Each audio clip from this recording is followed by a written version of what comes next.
সবাই কেমন আছেন? আশা করি অনেক অনেক ভালো আছেন। আজকে রান্না করব নিরামিষ লাউয়ের ডাঁটা আর লাউয়ের শাক ভাজি। আমি আগে ডাল সিদ্ধ করে রেখে দিয়েছিলাম।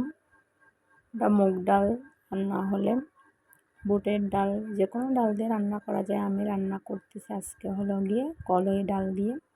কিছু কলই ডাল পড়েছিল, সেটা পূরণ হয়ে গেছিলো, পাতলা মোটা দিয়ে রান্না করে নিই।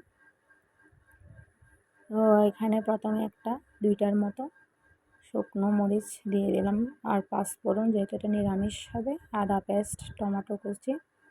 আমি এখানে একটা বড় আলু দিলাম, লাউয়ের ডাঁটার সাথে আলুটা ভালো যায়। লবণটা দিয়ে দিলাম, তো আলুটা সিদ্ধ করতে হবে। ডাল যেহেতু সিদ্ধ করাই আছে, এখানে কেটে ধুয়ে রাখা, পরিষ্কার করে রাখা লাউয়ের ডাঁটা দিয়ে দিলাম। এটাও তেলের মধ্যে ভেজে নেব ভালো করে আলুর সাথে। সামান্য হলুদ গুঁড়ো দিব।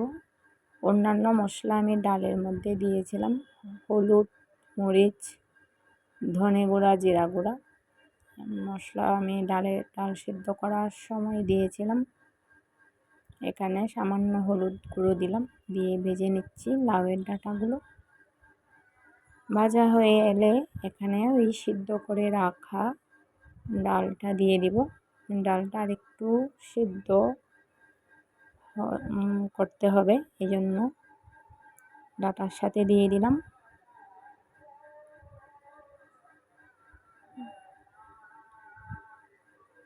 অনেক দারুণ হয়েছিল রান্নাটা।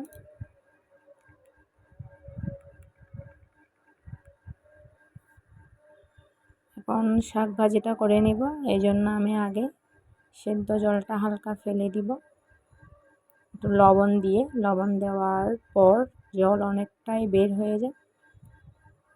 তারপর এটা আমি পাঁচফোড়ন এটা দিনে, যেহেতু শাকের সাথে পাঁচফোড়নটা ভালো লাগে না, শুধু শুকনো মরিচ দিয়ে সোমবারে দিব। এই যে জলটা অনেকটাই বের হয়ে আসছে, যেহেতু লবণ দিছি এখানে।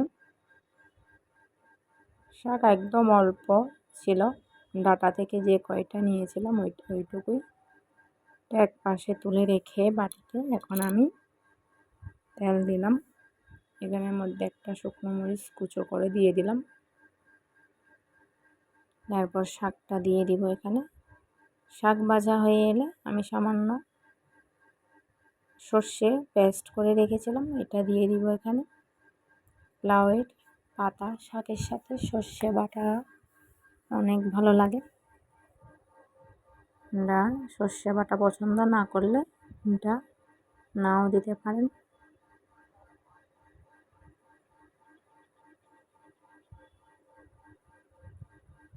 তো সব মিলিয়ে আজকে নিরামিষ আইটেম ভালোই হয়েছিল দুপুরে।